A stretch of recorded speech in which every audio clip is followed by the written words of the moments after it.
नमस्कार, आप देख रहे हैं प्रदेश का नंबर 1 और सबसे भरोसेमंद news channel India news Haryana और मैं हूं आपके साथ शुभेंदु सिंह। 19 नवंबर को कानून वापसी का ऐलान और अब केंद्रीय कैबिनेट ने कानून रद्द करने की मंजूरी दी है। सरकार इसी शीतकालीन सत्र में बिल लाकर कानून वापस लेने की तैयारी कर रही है, तो वहीं किसान अभी आंदोलन खत्म करने को राजी नहीं है। संयुक्त किसान मोर्चा ने साफ कर दिया है कि अभी किसानों की जीत अधूरी है। एमएसपी पर कानून की मांग समेत 6 मांगों का पत्र किसानों ने सरकार को सौंपा है। यहां आपको बताएं कि 26 नवंबर को आंदोलन को 1 साल पूरा होने जा रहा है और ऐसे में धरना स्थलों पर फिर किसानों का जुटना शुरू हो चुका है। 26 नवंबर को किसान कानून वापसी का जश्न मनाएंगे, तो वहीं 27 नवंबर को संयुक्त किसान मोर्चा की बैठक में आगे की रणनीति साफ होगी। लेकिन सवाल यही है कि सरकार ने पहल की है, अब किसान क्या कदम उठाएंगे। 19 तारीख को माननीय प्रधानमंत्री जी ने गुरुपुरब के अवसर पर देश को संबोधित करते हुए ये घोषणा की थी कि तीनों कृषि कानून वापस लिए जाएंगे और ये तीनों कृषि कानून, जिसमें पहला कृषि उत्पादन व्यापार और वाणिज्य विधेयक 2020 है, दूसरा मूल्य आश्वासन एवं कृषि सेवाओं पर कृषक सशक्तिकरण एवं संरक्षण अनुबंध विधेयक 2020 व तीसरा जो है आवश्यक वस्तु संशोधन बिल को, इन तीनों को ही वापस लेने की उन्होंने उस समय घोषणा की थी। और उसके बाद आज जब कैबिनेट की बैठक हुई तो उसमें इन सभी औपचारिकताओं को पूरा करके कैबिनेट ने तीनों बिल वापस लेने का जो औपचारिकता है उसको पूरा किया है। कुछ ही दिनों के बाद अगले हफ्ते की शुरुआत में पार्लियामेंट का सत्र आएगा और ये जो तीनों विधेयक लोकसभा राज्यसभा में पूर्व में पास हुए थे, इनको वहां पर बाकी जो प्रक्रिया वापस लेने की वहां पर पूरी कर दी जाएगी। उसकी प्रक्रिया शुरू होनी चाहिए 29 तारीख से, और जो एमएसपी पे है उस पर भी एक बातचीत हो जाए, एक उसमें भी बहस हो जाए और वो सीधा सरकार उसको डायरेक्टली कर सकती है। एक खुशी है, सब देश के किसानों को खुशी है कि जिसके के लिए आए थे वो बातचीत भारत सरकार सब शुरू हुई है और उन कामों पर अमल होना शुरू हुआ है। अभी और जो मामले हैं जब वे पूरे हो जाएंगे, जब खत्म करेंगे, 27 तारीख की हमारी मीटिंग है, उस पर हम अगला निर्णय लेंगे। अभी 29 तारीख तक का हमारा है कि 29 तारीख तक हमारा जो मार्च है वो होगा।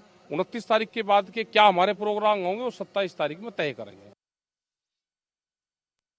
किसान नेता राकेश टिकैत ने कहा कि कृषि कानून रद्द होना किसानों की जीत नहीं। उन्होंने कहा कि जब तक किसानों को फसल के सही दाम नहीं मिलेंगे तब तक जीत नहीं।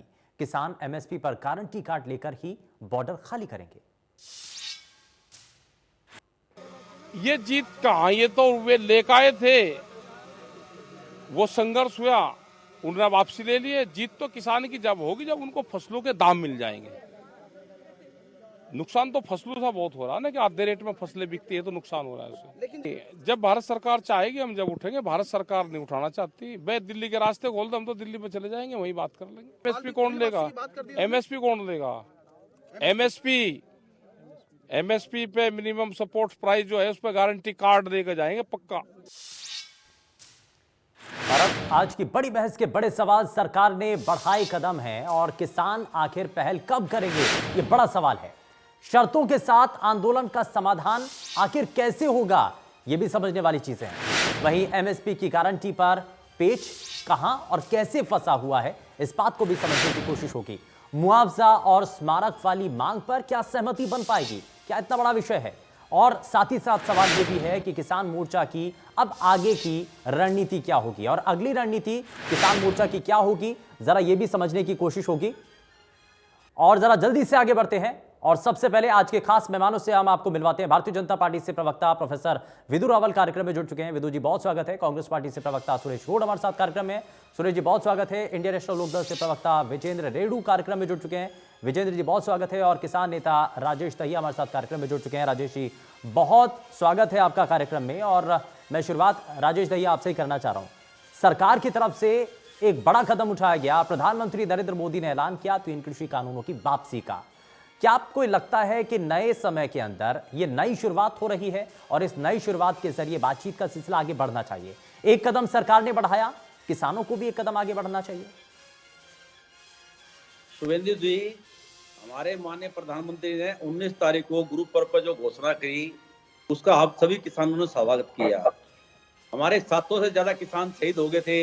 हमारा एक दिल जख्म था, फिर भी हमने उस जख्म पे मल्हम लगा के माननीय मोदी जी का धन्यवाद किया और खुशी जाहिर की। अब आप ये देखिए कि जो तीनों कानून थे जिसपे हमारे प्रवक्ता साहब कभी कहते थे या मंत्री भी कहते थे कि कभी वापस नहीं होते, लेकिन मोदी जी ने एक झटके में वापस कर दिए, तो वो कहावत सत्य होगी कि मोदी है तो मुमकिन है। अब हम मोदी जी से ये उम्मीद लगा चल रहे हैं कि जो वो कहते थे कि एमएसपी था, एमएसपी है और एमएसपी रहेगा, उस पर एक छोटा सा कानून बनवाना चाहते हैं जिससे कि जो किसान हमारे हैं, जो शहादत भी दे चुके हैं या जो अपने घरों में इंतजार लगाए बैठे हैं कि 1 साल से हम किसान जो बॉर्डर पे बैठे हुए हैं वो क्या लेके आए, अभी तक हमने कुछ लिया नहीं है। जो सरकार ने हमें देना चाहता वो वापस किया है, हमने कुछ किया नहीं है। तो हम सरकार से चाहते हैं, मोदी जी से, जो मुमकिन कर सकते हैं चीज को, कि एक छोटा सा कानून इस पर बना दें। जो खुद कहते हैं कि एमएसपी खत्म नहीं होगा, तो हम उनका तहे दिल से धन्यवाद करेंगे। रही बात दूसरी की, आप कभी किसी हॉस्पिटल में जाते हो, कोई पेशेंट होता है तो उसकी बीमारी का इलाज होता है, तो छोटी मोटी बीमारियां साथ ठीक हो जाती हैं, वो डॉक्टर उसका ट्रीटमेंट कर देता है। तो ये जो छोटी मोटी बीमारी हमारी है एमएसपी के साथ है, ये अगर मोदी जी हमारी बात मान लें तो हम चाहेंगे कि मोदी जी की सरकार जो है वो किसानों की जितनी सरकार है, और जो पिछले गिले शिकवे हमारे 1 साल से हैं वो हम मोदी जी के बुलाने के लिए चलिए, यानी कि आप इस पहल से संतुष्ट हैं? आप इस हम पहल से संतुष्ट हैं और हम ये चाहते हैं कि जो आज तक की घोटाले किसानों के साथ किसी ने किए हैं, जैसे लोकसभा में भूमि अधिग्रहण का जो बिल पास किया था, उसको हमारे सुप्रीम कोर्ट के जज अरुण मिश्रा ने 1 सेकंड में बेदखल कर दिया, जिसके कारण 3 जज जो थे बाहर आकर प्रेस कॉन्फ्रेंस की और जुडिशरी पर एक सवाल उठा। हम चाहते हैं कि मोदी जी उसको कानून को भी ठीक करके, जो लोकसभा में बिल पारित हुआ था, जो जनता हितैषी जो है सदन होता है, उस भूमि अधिग्रहण। चलिए, मैं वापस लौटूंगा, मैं वापस लौटता हूं आपके पास, और मैं आपसे वापस जब लौटूंगा तो ये भी समझने की कोशिश करूंगा कि जब संतुष्ट हो चुके हैं किसान संगठन के नेता, यानी कि शुरुआत तो अब माहौल तो आगे बढ़ाना, और शुरुआत हो चुकी है, तो क्या वापसी की तरफ भी कदम उठाए जाएंगे? क्या वापसी भी की जाएगी? इस पर मैं आपसे सवाल करूंगा, लेकिन जरा मैं जल्दी से विदु रावल को भी कार्यक्रम में शामिल कर रहा हूं। विदु जी, मैं जरा जल्दी से आपसे समझना चाह रहा हूं कि प्रधानमंत्री के ऐलान के बाद आपको लगता है कि अब सकारात्मक माहौल में चर्चा आगे बढ़नी चाहिए, बातचीत आगे होनी चाहिए, किसान संगठन के नेताओं से अब बातचीत का एक सिलसिला आगे बढ़ना चाहिए, और बार बार जो लोग बीच में आप जिनके ऊपर आरोप भी लगाते रहे कि ये किसान नहीं है, ये राजनीतिक दल के लोग हैं, क्या अब उनको साइडलाइन करने की जरूरत है? देखिए, मुझे लगता है कि भारतीय किसान यूनियन के जो प्रवक्ता हैं वो अपनी बात रख चुके हैं। उनकी बात बड़ी धैर्य से हम सब ने सुनी है। उम्मीद करता हूं उतनी कर्टसी वो दूसरों को भी देंगे, वो भी दूसरों के बीच में नहीं बोलेंगे, और भी कोई भी प्रवक्ता किसी के बीच में ना बोले, ताकि सार्थक चर्चा हो। हाँ, बिल्कुल। बहुत जी, आपने माहौल की बात कही, और माहौल बहुत अच्छा बना है। देखिए, जब बड़े मन से लिए गए फैसले होते हैं तो उसमें नफा और नुकसान नहीं देखा जाता। एक बड़े मन से लिया गया फैसला है, ये सोचकर नहीं लिया गया कि वो जो लोग आंदोलन कर रहे हैं वो कौन है, वो किस रंग के हैं, उनका नाम क्या है, वो किस दल के हैं। भारतवासी, अपने देश के वासी हैं, अपने देश के लोग हैं। और अगर हम प्रधानमंत्री जी ने कहा कि मेरी तपस्या में और हम सब की तपस्या में, जब प्रधानमंत्री जी कहते हैं तो पूरी भारतीय जनता पार्टी की तपस्या में कहीं ना कहीं कोई कमी रही होगी कि हम अपने भाइयों को अपनी बात नहीं समझा पाए। लेकिन इस बार जो है एक नई पहल करेंगे, इस बार मिलजुल कर काम करेंगे सारा। एक बार बार आरोप लगता रहा कि चर्चा में क्यों नहीं शामिल किया गया, किसानों को चर्चा में शामिल करें, किसान के हित की बात कर रहे हैं। और जो किसान की यूनियनें हैं, मेरा विश्वास है निश्चित तौर पर वो भी किसान हित ही चाहती हैं, तो क्यों ना उनको लेकर चर्चा की जाए। एक चर्चा का माहौल बनाने के लिए प्रधानमंत्री जी ने एक ऐतिहासिक कदम उठाया, जिसकी मुझे लगता है वर्षों वर्षों और दशकों दशकों तक चर्चा होगी कि क्या देश के लोकतंत्र को मजबूत करने के लिए, क्या देश के प्रधान सेवक इस स्तर तक भी इस प्रकार के भी कदम उठा सकते हैं कि अपने लिए हुए फैसले जो कि वो मानते हैं। सर, लेकिन एक सवाल यहाँ पर ना ये भी उठ रहा है इस वक्त, जो चर्चाएं जो जिस सवाल को लेकर के हो रही ना, वो सवाल ये है कि इतनी देरी क्यों? अगर ठीक है आप किसानों को नहीं समझा पाए, तो क्या भारतीय जनता पार्टी के नेताओं को समझ पाने में ये थोड़ी सी देरी हो गई कि अब इससे बहुत हद तक किसानों को नुकसान हो रहा है, अब इन 3 कृषि कानूनों को वापस ले लेना चाहिए? देखिए, निश्चित तौर पर जो लोग 1 साल से अपने घरों से बाहर हैं, उनको नुकसान तो हुआ होगा निश्चित तौर पर, इसमें ये डिनाई करने वाली बात नहीं। उन्होंने इस नुकसान को झेला है।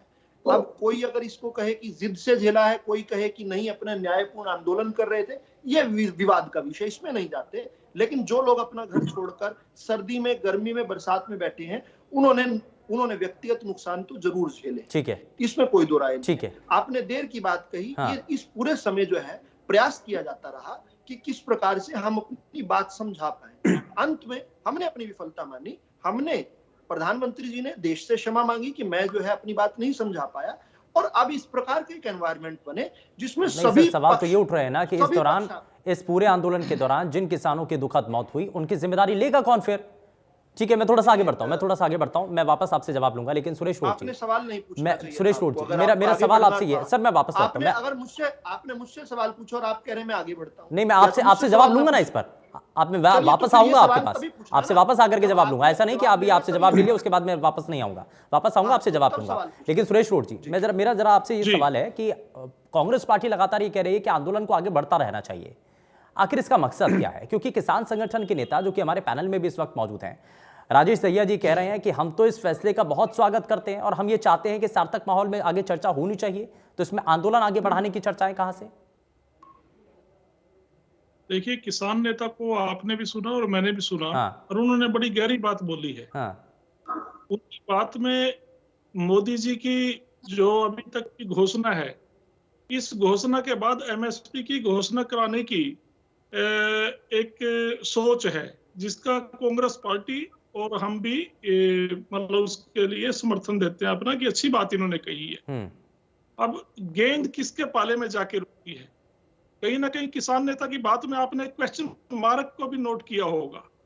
एमएसपी की लड़ाई थी, और एमएसपी की लड़ाई सन 2014 में जब प्रधानमंत्री पद के दावेदार आडवाणी जी को हटा के नरेंद्र मोदी जी को बनाया गया था गोवा में बीजेपी के राष्ट्रीय अधिवेशन के बाद, तब से लिखी गई थी इनके घोषणा पत्र में।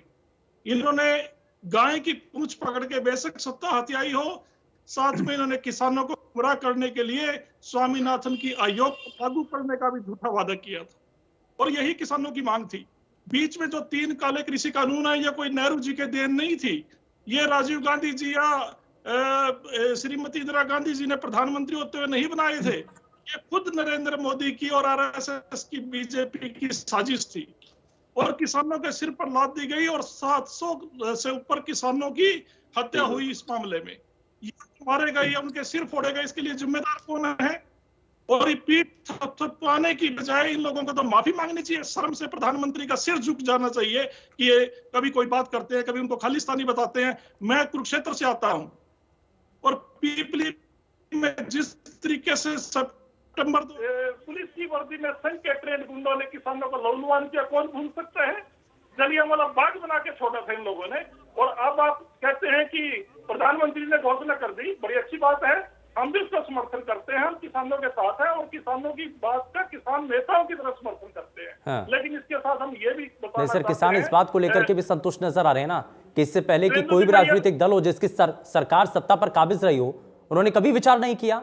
स्वामीनाथन आयोग की सिफारिशों का अगर जिक्र कर रहे हैं, आप कह रहे हैं कि 3 कृषि कानून काले कानून लेकर के आए, काला अध्याय है, लेकिन स्वामीनाथन आयोग की सिफारिशों को लागू करने के लिए अगर आप मांग करते रहे हैं, तो इससे पहले आपकी सरकार थी, क्यों नहीं करवा पाए आप? सवाल तो यहाँ किसान ये भी पूछ रहे हैं ना। हाँ बिल्कुल, जवाब सुनो ना। स्वामीनाथन आयोग भी नरेंद्र मोदी जी नहीं लेके आए, स्वामीनाथन आयोग कोई आसमान से नहीं टपका। हाँ। आपको यह भी पता होना चाहिए, स्वामीनाथन आयोग भी कांग्रेस की सरकार ने एक कृषि वैज्ञानिक स्वामीनाथन जी की अध्यक्षता में आयोग का गठन किया। हाँ। कि आप किसानों की समस्या की जड़ में जाइए और इनके उत्थान के लिए हम क्या कर सकते हैं उस पर अमल कीजिए, उसकी रिपोर्ट तैयार कीजिए। जब तक हम उसको लागू करने का समय हमारे पास नहीं था, नरेंद्र मोदी जी झूठे नारे देके 15-15 लाख रुपए खाते में डालने के लिए लोगों को बकाकर सत्ता में काबिज हो गए। इसमें कांग्रेस पार्टी की क्या नहीं, तो इसमें जिस भी राजनीतिक दल की सर समय समय पर अलग अलग राजनीतिक दलों की सरकार रही है ना, इससे पहले कांग्रेस की सरकार रही थी, जिम्मेदारी तो लेनी पड़ेगी ना, कब तक बचते रहेंगे? सुन लीजिए ना, कांग्रेस की अगर सरकार रही तो जांच में गिरी बिकती थी, 6,500 रुपए बासमती बिकी, कभी एमएसपी से कम जो एमएसपी लागू हो उतना रेट कांग्रेस सरकारों ने दिया, किसान खुशहाल था। आप आगे पता कर लीजिएगा, खेत और खलियान में कभी जाके देखिएगा। एमएसपी की गारंटी की आज मांग कर रहे हैं, इससे पहले आपकी सरकार थी, क्यों नहीं दे पाए? मैं तो आज की सरकार से भी सवाल करता हूं, मेरा सवाल आज की सरकार से भी है, लेकिन इससे पहले की सरकारें जो रही, क्यों आखिर वो क्यों नहीं एमएसपी की गारंटी दे पाए? अगर आज मांग कर रहे हैं, यही तो बड़ा सवाल है ना कि जब सत्ता में रहते हैं तो भूल जाते हैं, विपक्ष में जाते हैं तो फिर उनको याद आती है। ठीक है, मैं थोड़ा सा आगे बढ़ता हूं, मैं आगे बढ़ रहा हूं। ठीक है, विजेंद्र रेड्डू, किसान संगठन नेताओं का समर्थन आपको मिला, एक बार फिर से अभय चौटाला जीत करके आते हैं, लेकिन अब एक सकारात्मक माहौल में चर्चा अगर आगे बढ़ रही है, बात यह की जा रही है कि 3 कृषि कानूनों की वापसी तो हो चुकी है, लेकिन कहीं ना कहीं अभी भी एमएसपी की कानूनी गारंटी मिलनी चाहिए किसानों को।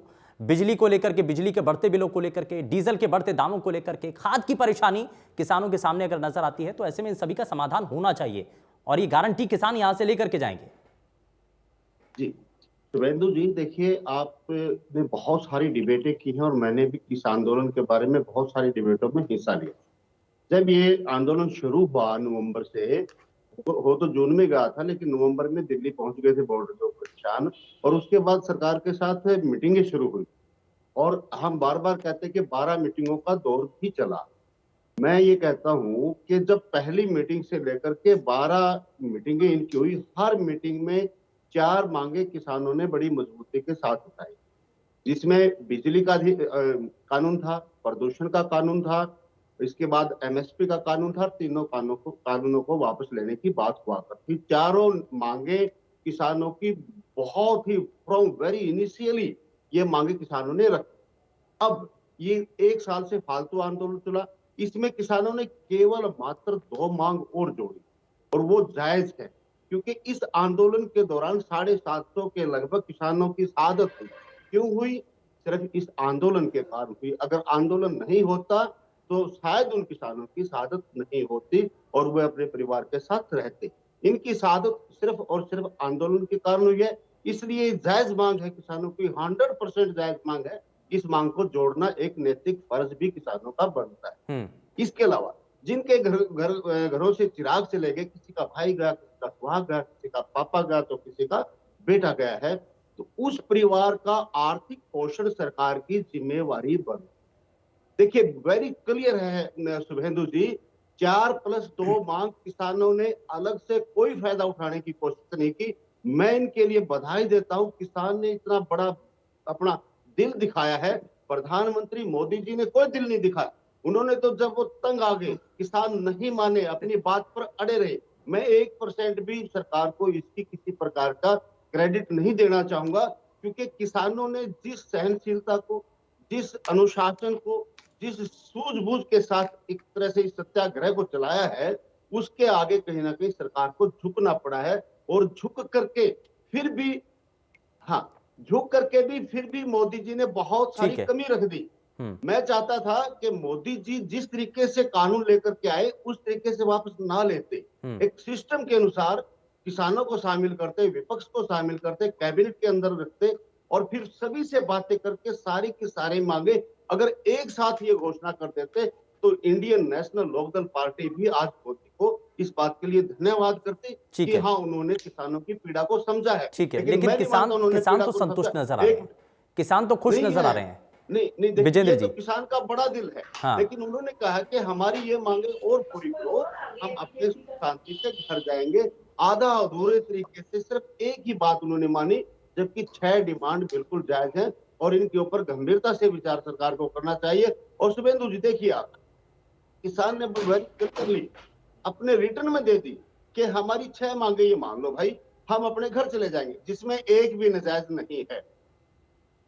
चलिए ठीक है, राजेश दहिया जी, ठीक है, राजेश दहिया जी, 3 कृषि कानूनों की वापसी हो चुकी है, लेकिन अब बड़ा सवाल ये कि एमएसपी की गारंटी जब तक नहीं मिलती है, क्या तब तक किसान नहीं जाएंगे? या अगर प्रधानमंत्री की तरफ से, क्योंकि पहले भी आश्वासन दिया 3 कृषि कानूनों की वापसी का, और अब इसको लेकर के कैबिनेट में तो वापसी को लेकर के तय हो चुका है, लेकिन अब सिर्फ इंतजार है सदन का, तो क्या आपको लगता है कि अगर एमएसपी की गारंटी को लेकर के भी प्रधानमंत्री अगर जिक्र करते हैं तो क्या उस बात पर भरोसा करके वापस बॉर्डर को खाली करके अपने घर पर जाएंगे किसान?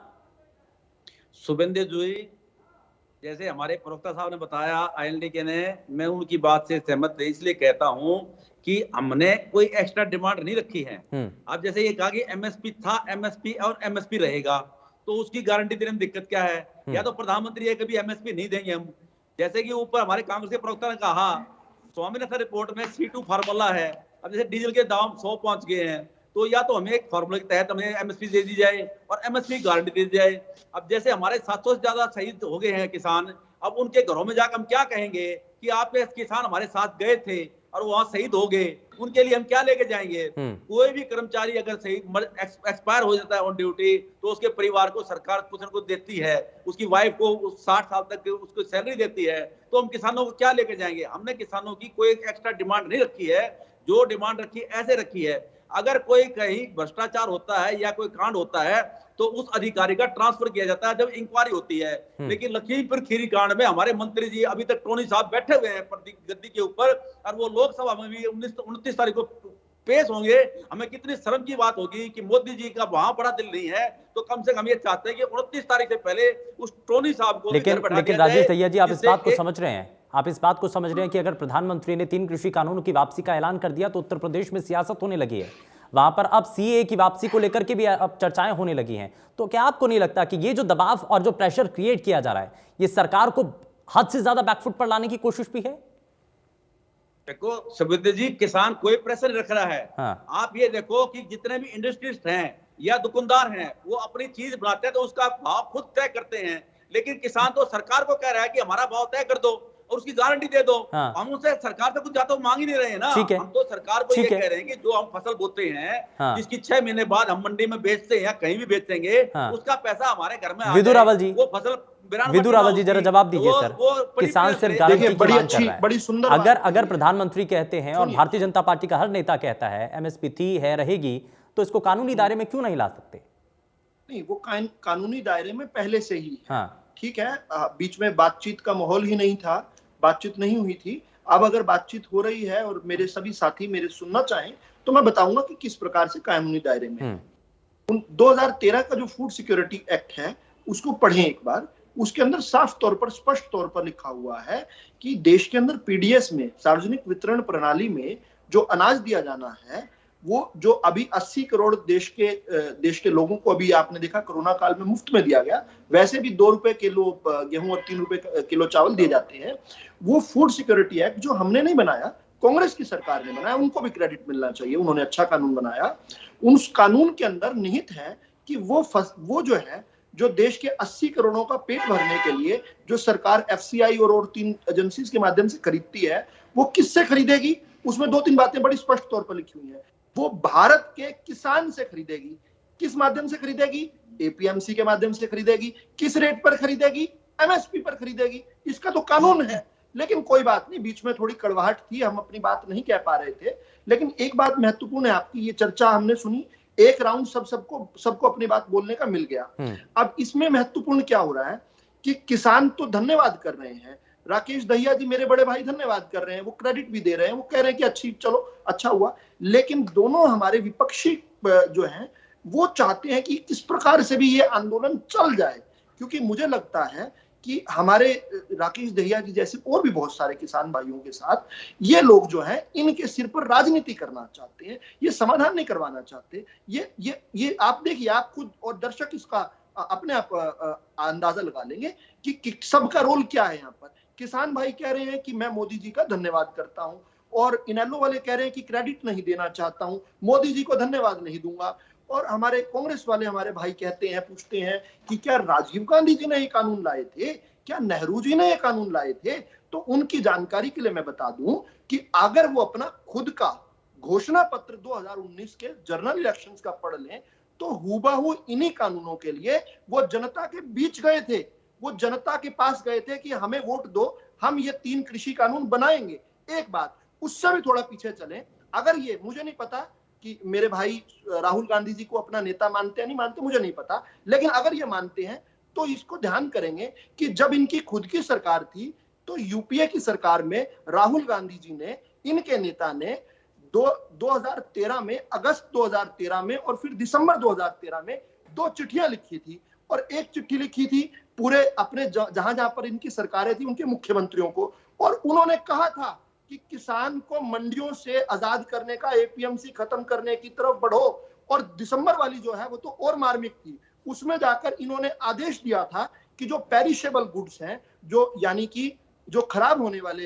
फसल है, यानी कि फ्रूट्स और वेजिटेबल, मुझे एक बार खत्म करने दीजिए दीजिएगा एक बार, मैं सिर्फ 10 सेकंड लूंगा। हाँ। उन जो पेरिशेबल गुड्स हैं उनको एपीएमसी से बाहर लाएं, और फिर ये कानून इन्होंने लाए, सबसे पहले कांग्रेस की सरकारें लेकर आई थी, लेकिन आज ये राजीव जी को और नेहरू जी को तो अपना नेता मान रहे हैं, शायद राहुल जी में इनका भी विश्वास डगमगा गया होगा, इसलिए ऐसी बात कह रहे होंगे। अब मैं अंतिम बात करता हूँ राकेश दहिया जी की। राकेश दहिया जी के बड़ा अच्छी बात कही है, और इसी तर्ज पर ये कानून बने थे। कोई बात नहीं, उस समय नहीं चर्चा हो पाई, अब तो बात तो सुन सकते हैं ना, ठीक या गलत। इन्होंने कहा फसल हमारी, रेट तुम्हारा नहीं चलेगा, नहीं चलेगा। मैं खुद ऐसे आंदोलनों में रहा हूं जिसमें राकेश दहिया जी जैसे भाइयों ने ये नारे लगाए, भाई किसान की फसल है और रेट जो है कोई और तय करता है।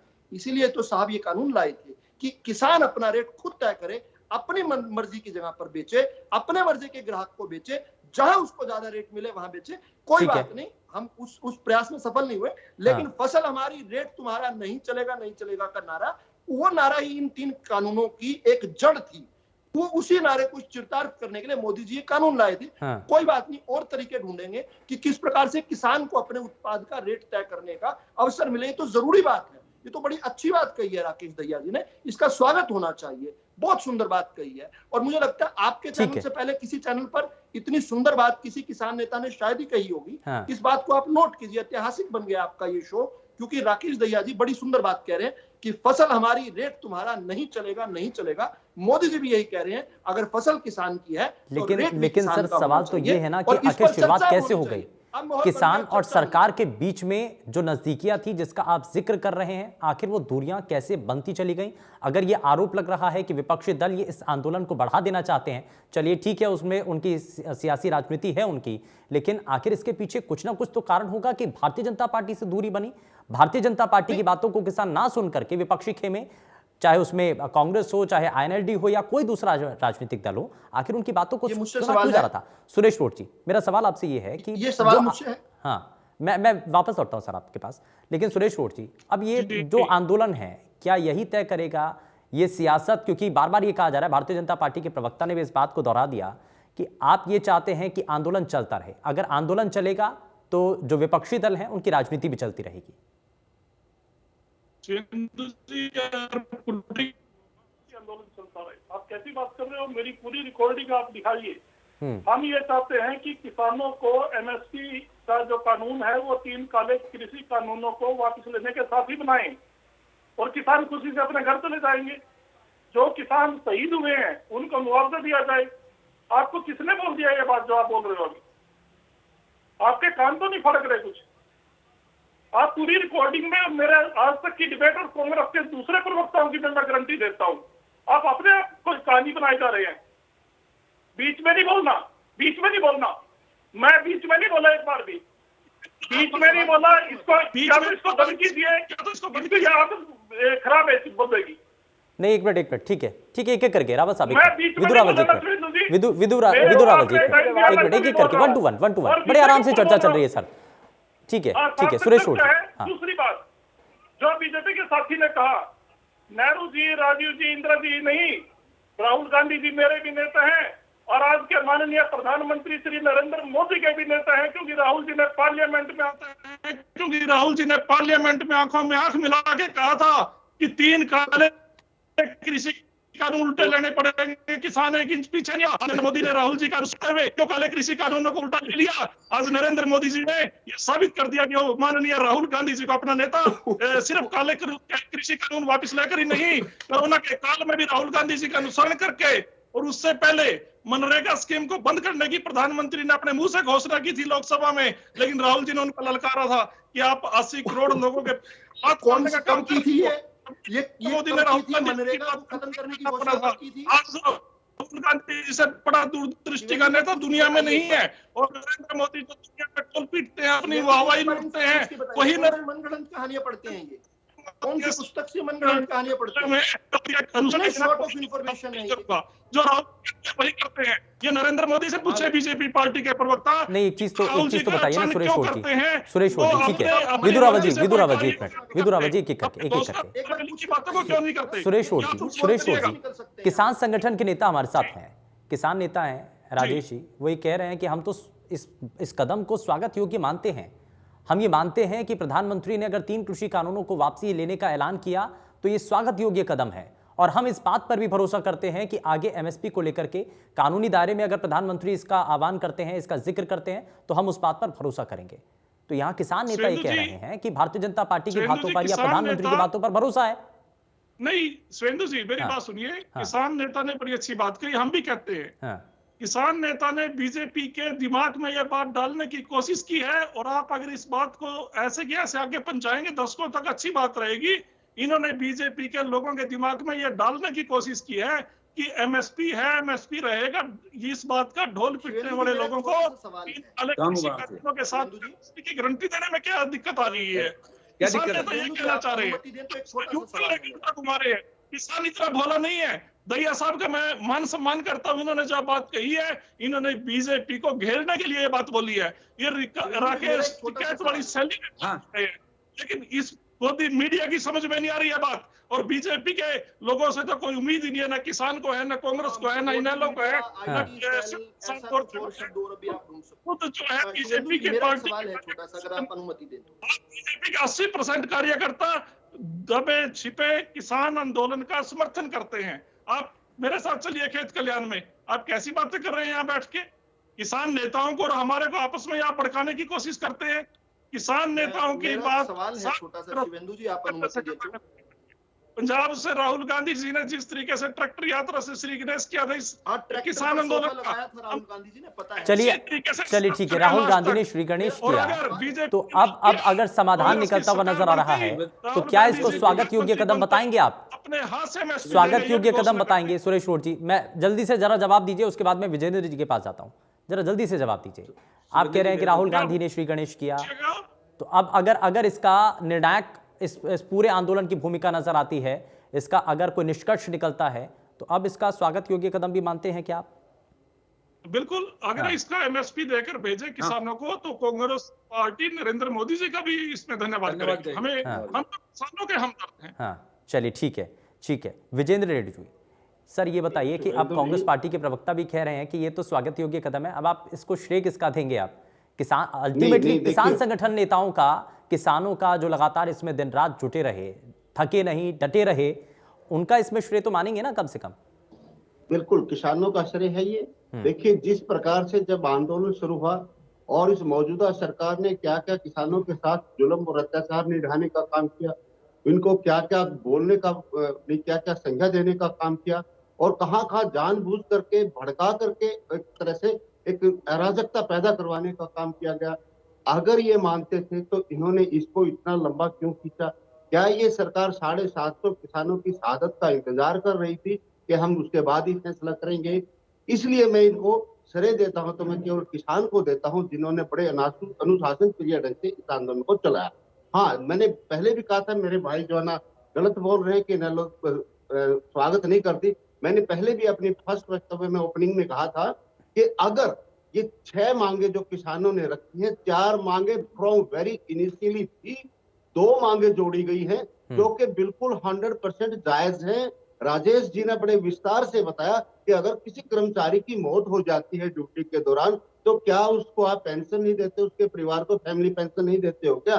तो और अगर कोई कर्मचारी भ्रष्टता में पकड़ा जाता है या गैर कानूनी तरीके से पकड़ा जाता है, क्या आप उसको सस्पेंड नहीं करते, टर्मिनेट नहीं करते हो क्या?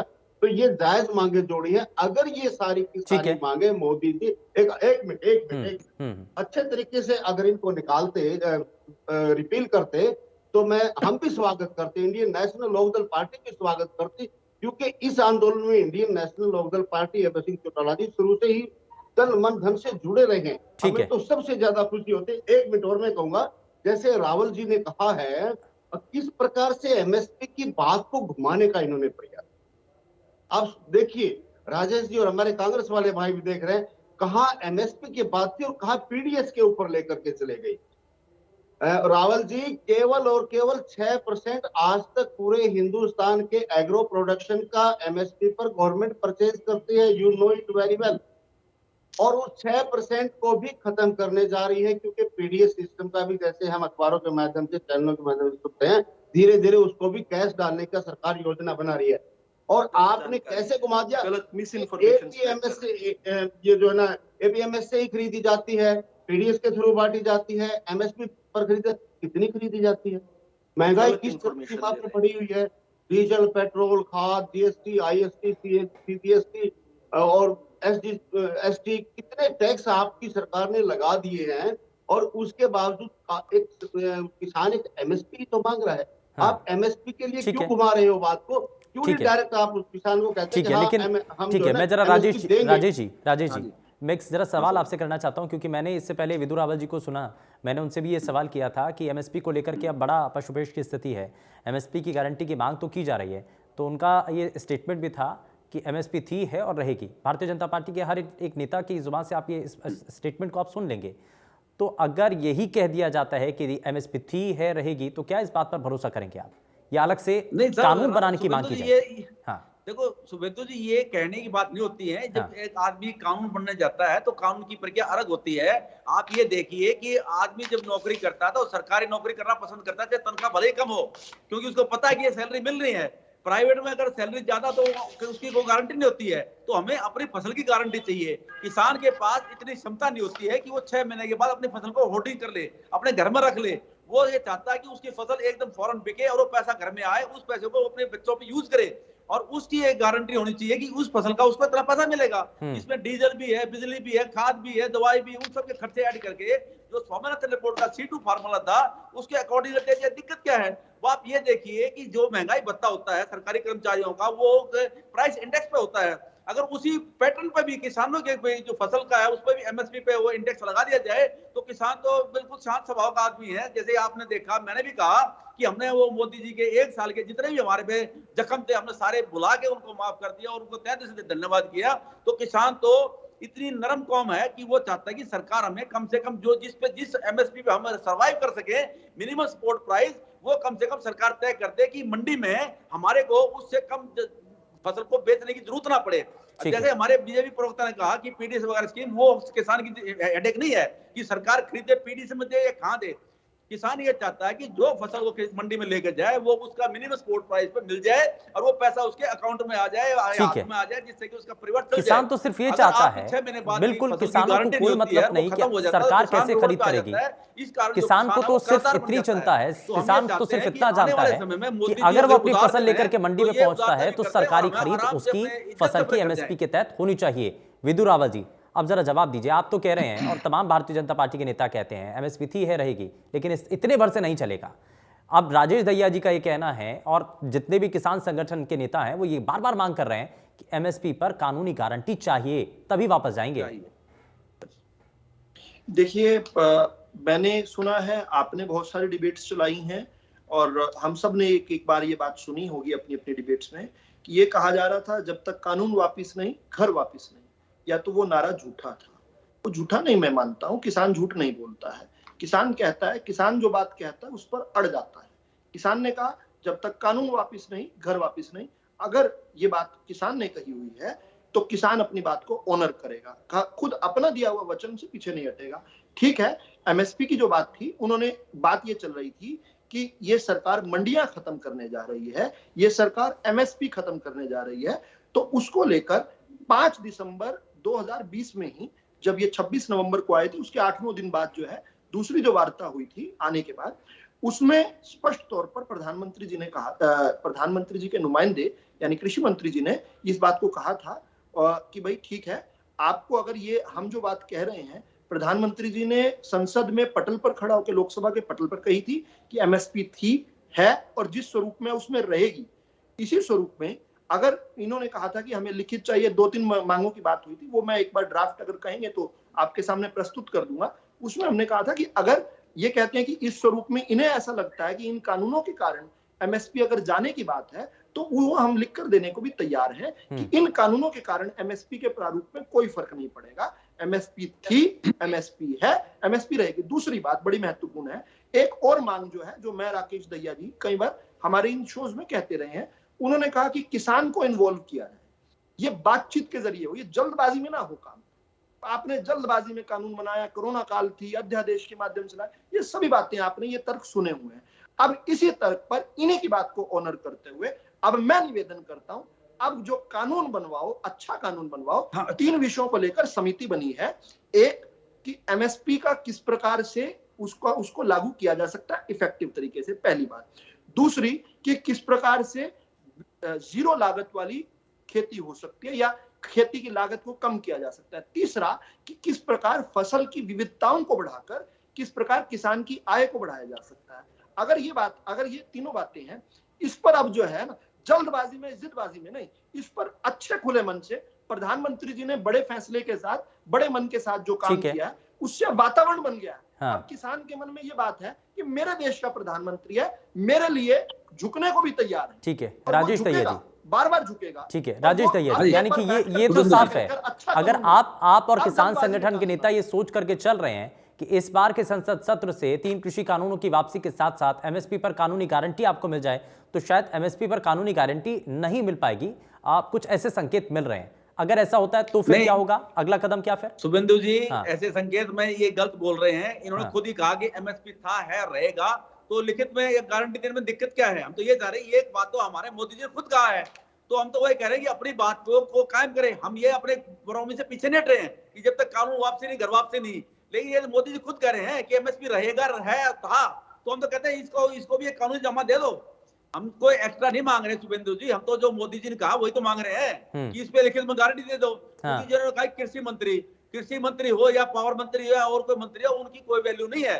हम तो सिर्फ मोदी पे विश्वास कर रहे हैं। अगर मोदी जी देख के गारंटी लिख के देंगे तो हम अपने घरों को आराम से जाएंगे और मोदी जी का धन्यवाद भी करके जाएंगे।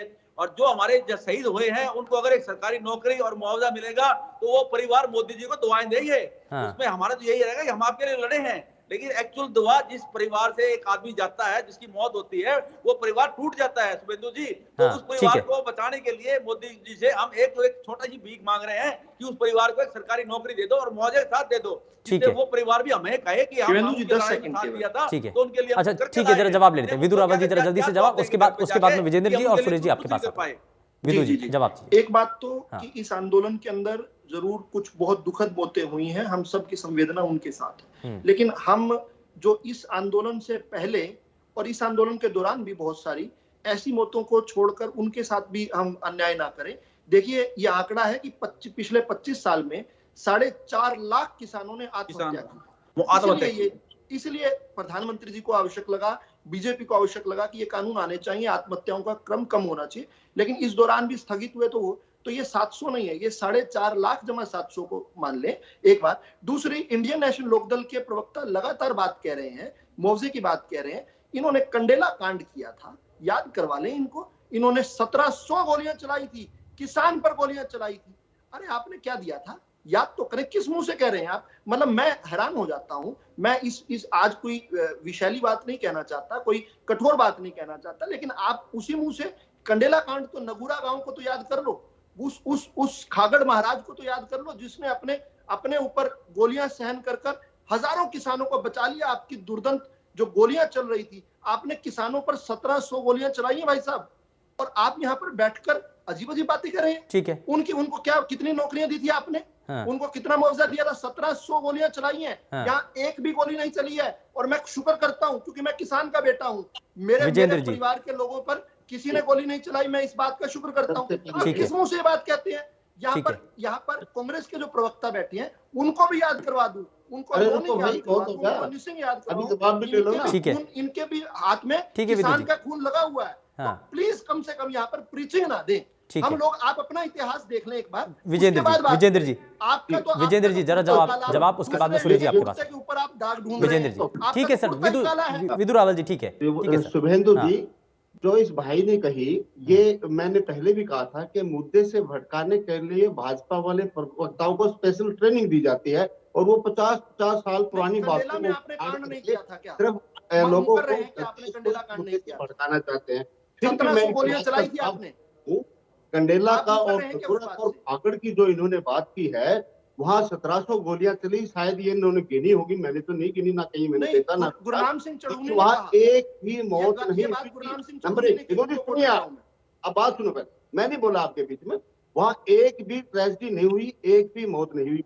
नंबर एक बात। नंबर दो बात, अगर वहाँ हुई थी तो 7 साल से आपका राज्य है, आपने क्यों लीगल कार्रवाई उसके ऊपर क्यों नहीं करते हो? क्यों डरे हुए हो? अगर वहां ऐसा हुआ तो कार्रवाई क्यों नहीं करवाते हो? दूसरी बात, आपने कहा कि 4.5 लाख प्लस 750, 4.5 लाख प्लस 750 किसने मरवाई? आपको आपने कंडेल मरवाई। याद दिलाने की जरूरत आपने पड़ेगी उकसाया कि लोगों को। 750 आपने किसने लोगों को- मरवाई? आपने भारतीय गरीब- जनता गरीब पार्टी लोगों को सरकार ठंड ने में, मरवाई। बुजुर्ग और लोगों को, महिलाओं आरक्षण को, के बच्चों को मामले ठंड में में बिठाया। 32 आपने नौजवानों को किसने मरवाया? वो आपने आपने। मरवाया। इंडियन उनको नेशनल कितना लोकदल चलिए नौकरी ठीक है, दी? ठीक है, और ठीक है। मैं जरा सुरेश जी को भी शामिल कर लेता हूँ, सुरेश जी को भी शामिल कर लेता हूँ। ठीक है विजेंद्र जी, एक मिनट। 2011 विदु जी, एक मिनट। विदु जी, एक मिनट और बस 5 सेकंड सर। हाँ 2011 में कंज्यूमर अफेयर कमेटी बनी, जिसके चेयरमैन माननीय मुख्यमंत्री दामोदर दास नरेंद्र मोदी जी हुआ करते थे। और उन्होंने तत्कालीन प्रधानमंत्री मनमोहन सिंह को एक ड्राफ्ट पेश किया था, अपनी संस्तुति दी थी कमीशन की कि भाई ये एमएसपी जरूरी है किसानों के लिए, ये लागू होनी चाहिए। हाँ। आज उससे क्यों मुकर रही है? चलिए ठीक है, क्यों ये ठीक है। सुरेश किसान रोड के जी, साथ धोखा क्यों कर रहे हैं? सुरेश रोड जी, लागू बड़ा कर रहे बड़ा हैं। ठीक है सर, ठीक है विजेंद्र जी, एक मिनट। सुरेश रोड जी, अब इसमें क्यों नहीं, अगर जब सत्र चलता है संसद का, तो उसमें क्यों ना सभी राजनीतिक दल किसानों की इन परेशानियों का हल करने के लिए कोशिश करें।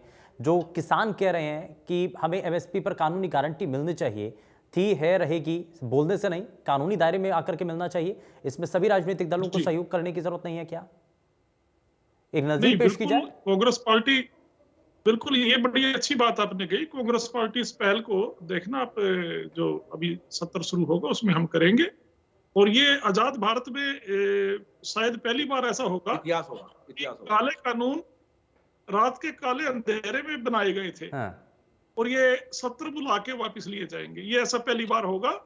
और इस सत्र में कांग्रेस पार्टी पहल करेगी, मजबूर करेगी। ठीक है, उम्मीद सभी को है, उम्मीद सभी को है। खैर बहुत शुक्रिया सभी खास मेहमानों का कार्यक्रम में शामिल होने के लिए, अपना कीमती समय इंडिया न्यूज को देने के लिए। लेकिन बड़ा सवाल यही है कि 3 कृषि कानूनों की वापसी के साथ क्या आंदोलन की भी वापसी होने जा रही है? लेकिन किसानों की एक स्पष्ट तौर पर मांग है कि 3 कृषि कानूनों के साथ साथ कुछ अन्य मांगे भी हैं। अगर उस पर भी सहमति बनती है तो तुरंत ही आंदोलन से वापस वो अपने घर पर पहुंच जाएंगे। लेकिन क्या ये सब कुछ हो पाना संभव है, देखना बेहद दिलचस्प है। पेशकश में फिलहाल के लिए बस उतना ही। नमस्कार।